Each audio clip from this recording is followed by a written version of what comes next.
আমাদের এই কমিটিতে যারা আছেন তাদের নাম বলি। কমিটিতে আছেন আমাদের সভাপতি হিসাবে মাননীয় স্বরাষ্ট্রমন্ত্রী জনাব সালাউদ্দিন আহমেদ, আমাদের চিফ হুইপ জনাব নুরুল ইসলাম মনি সাহেব, আমাদের মাননীয় সংসদ সদস্য অ্যাডভোকেট জয়নাল আবেদিন সাহেব, আমাদের মাননীয় সংসদ সদস্য আন্দালিব রহমান পার্থ সাহেব, আমাদের মাননীয় প্রতিমন্ত্রী এবং সংসদ সদস্য জুনায়েদ সাকি সাহেব, ভিপি নূর সাহেব, ব্যারিস্টার মীর হেলালউদ্দিন সাহেব, ফারজানা শারমিন পুতুল, ব্যারিস্টার শাকিলা ফারজানা, রুবেল সাহেব এবং আরও একজন অলিউল্লাহ সাহেব আমাদের এই কমিটির সদস্য। আমরা সিদ্ধান্ত নিয়েছি আমরা শহীদ পরিবারের সদস্যদের সাথে কথা বলবো, জুলাই যোদ্ধাদের সাথে কথা বলবো, বৈষম্য বিরোধী আন্দোলনে যারা সংগ্রাম করেছেন তাদের সাথে কথা বলবো, বিভিন্ন শ্রেণী পেশার মানুষের সাথে কথা বলবো, সাংবাদিকদের সাথে কথা বলবো, সুপ্রিম কোর্ট আইনজীবী সমিতির সাথে কথা বলবো, রিটায়ার্ড বিচারকদের সাথে কথা বলবো, প্রেস ক্লাবের সাথে কথা বলবো, বিভিন্ন স্টেক হোল্ডারদের সাথে কথা বলবো এবং তাদের সাথে কথা বলে এবং যারা জুলাই সনদ রচনা করেছেন এই জুলাই সনদের যৌক্তিক জায়গায় লিপিবদ্ধ করার জন্য যারা দিনরাত নিরলস পরিশ্রম করেছেন তাদের সাথেও কথা বলবো। কথা বলার পরে আইনি প্রক্রিয়ায়, সাংবিধানিক প্রক্রিয়ায় এই যে সংস্কার প্রস্তাবগুলো যেভাবে এসেছে এটা সংবিধান সংশোধনের দিকে আমরা নিয়ে যাব, সেই লক্ষ্যে আমরা কাজ করছি। আমরা আপনাদের অবগতির জন্য জানাচ্ছি আমাদের এই কমিটি সংবিধানের এই সংসদের ত্রয়োদশ জাতীয় সংসদের প্রথম অধিবেশনে করার ইচ্ছা ছিল মাননীয় প্রধানমন্ত্রীর। পরবর্তীতে আমরা সিদ্ধান্ত নিয়েছিলাম 17 সদস্য বিশিষ্ট করব।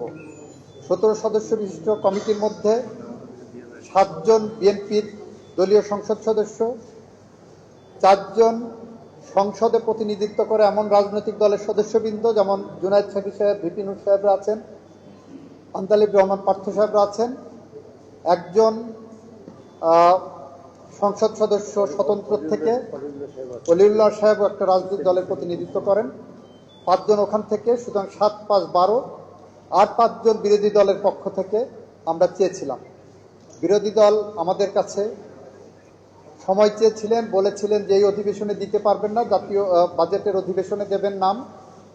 আমরা চেষ্টা করেছিলাম তাদের কাছ থেকে নাম কালেক্ট করা, আমরা দুঃখজনকভাবে সেই নাম আমরা পাইনি। ওনারা বলেছেন ওনারা এই প্রক্রিয়ায় থাকবেন না। তারপরেও আমরা বলেছি, জাতীয় সংসদেও বলেছি, এখনও বলছি, আমাদের মাননীয় প্রধানমন্ত্রীর নির্দেশনা, ওনাদের যে 5টা নাম যখন দেবেন তখন এই কমিটির অন্তর্ভুক্ত করতে আমরা অঙ্গীকারবদ্ধ।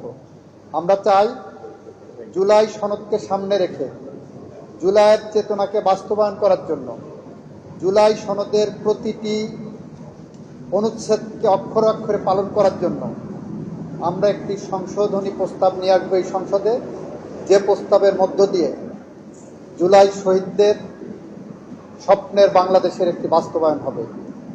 সুতরাং আমরা সেই কারণেই বলছি আজকে একটি মহেন্দ্রক্ষণের যাত্রা শুরু করলাম, আগামী দিনে এই যাত্রা সমাপ্ত করব জুলাই সনদের মাধ্যমে, জুলাই শহীদদের স্বপ্ন এবং স্বপ্নের বাংলাদেশ দেখার মধ্য দিয়ে। সবাইকে ধন্যবাদ, ভালো থাকবেন। একজন একজন পারেন।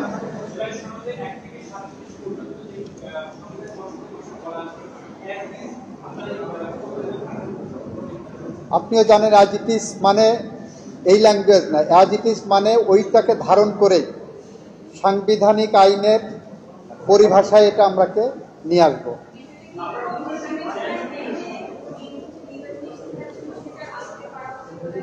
সেটাও পার্ট অফ জুলাই সনদ।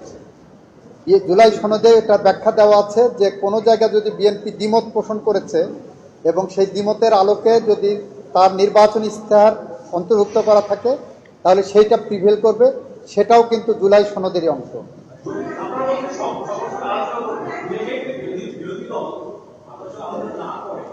প্রস্তাব না দেয় সেক্ষেত্রে এই সংশোধনী কতটা বাস্তবসম্মত হবে একদিন প্রথম কথা হলো, বিরোধী দলকে অবশ্যই তাদেরকে তাদের সুপারিশ নেওয়ার জন্য যা যা করণীয় সব করব। তো আপনাদের একটা জিনিস মনে রাখতে হবে, বিরোধী দলের সুপারিশ কিন্তু জুলাই সনদের মধ্যেই অন্তর্ভুক্ত আছে, কারণ জুলাই সনদ স্বাক্ষর করেছেন 33টি রাজনৈতিক দল, তার মধ্যে বিরোধী দলের সমস্ত সুপারিশ ওখানে আছে।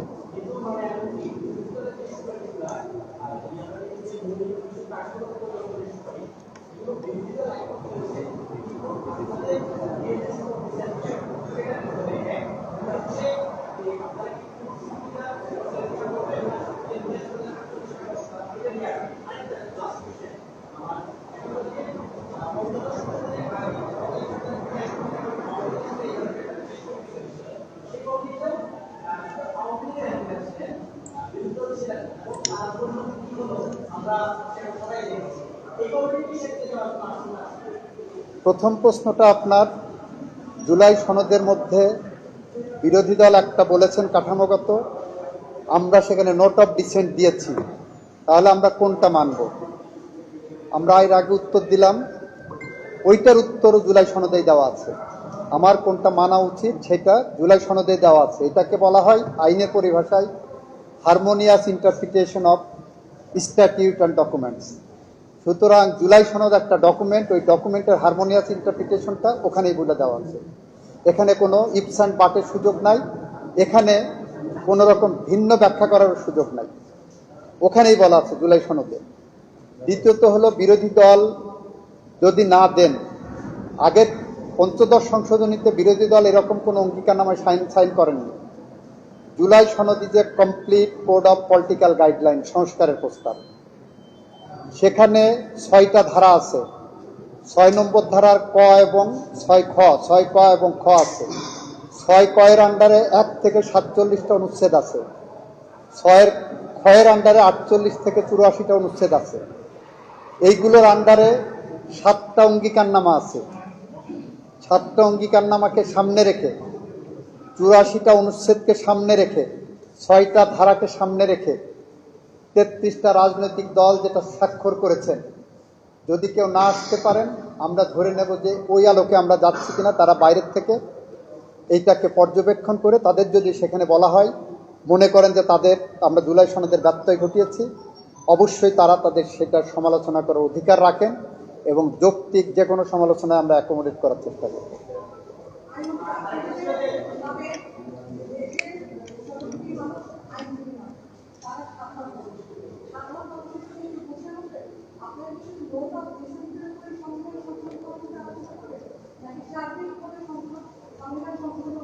সাধারণ মানুষের জন্য, আপনার মতো বিশেষজ্ঞদের জন্য, আপনাদের মতো বোদ্ধাদের জন্য বলছি, নোট অফ ডিসেন্টের উপর আলোচনা না। আলোচনা সংবিধান সংশোধনের জন্য, এবং সংবিধান সংশোধনের জন্য জুলাই সনদ আমার সামনে থাকবে। জুলাই সনদকে সামনে রেখে, জুলাই সনদকে বৃত্তায়ন করে, জুলাই সনদকে ধারণ করে, জুলাই চেতনাকে ধারণ করে আমার সংবিধান সংশোধনের পথে আমি এগিয়ে যাব।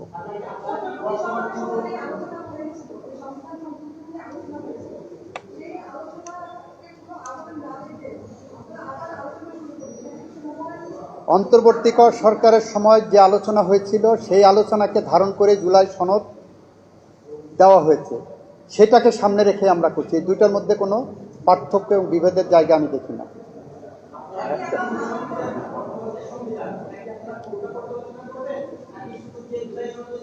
পুরাটা পর্যালোচনা প্রয়োজন হবে, কারণ হারমোনিয়াস ইন্টারপ্রিটেশন রাখতে হবে, একটার সাথে আরেকটার গাঁথুনি রাখতে হবে। এর সাথে আমাদের উপমহাদেশে সাংবিধানিক আইনের একটা তত্ত্ব ডেভেলপ করছে, বেসিক স্ট্রাকচার থিওরি যেটাকে বলা হয়। ইন্ডিয়াতে 1972 সালের একটা মামলায়, 1974 সালের এআইআর রিপোর্টের কেশবানন্দ ভারতীর মামলায় সংবিধানের একটা বেসিক স্ট্রাকচার থিওরি ডেভেলপ করেছে, যেটা আমাদের 8ম সংশোধনীর মামলায় এখানে অ্যাডাপ্ট করা হয়েছে। এইগুলোকে আমাদের ধারণে রাখতে হবে। শুধুমাত্র ইমোশন দিয়ে জুলাই সনদকে বাইপাস করে আমি আমার রাজনৈতিক মতাদর্শ বা অন্য কিছু চাপিয়ে দেবো, সেটা আমরা করতে পারি না। আমি যেটা চাচ্ছি, আমার রাজনৈতিক দল যেটা চাচ্ছে, সংসদ যেটা চাচ্ছে, সেইটা যদি বেসিক স্ট্রাকচার থিওরির বাইরে যায় বা জুলাই সনদের বাইরে যায়, আমরা সেটা করার জন্য সেই পথে হাঁটবো না।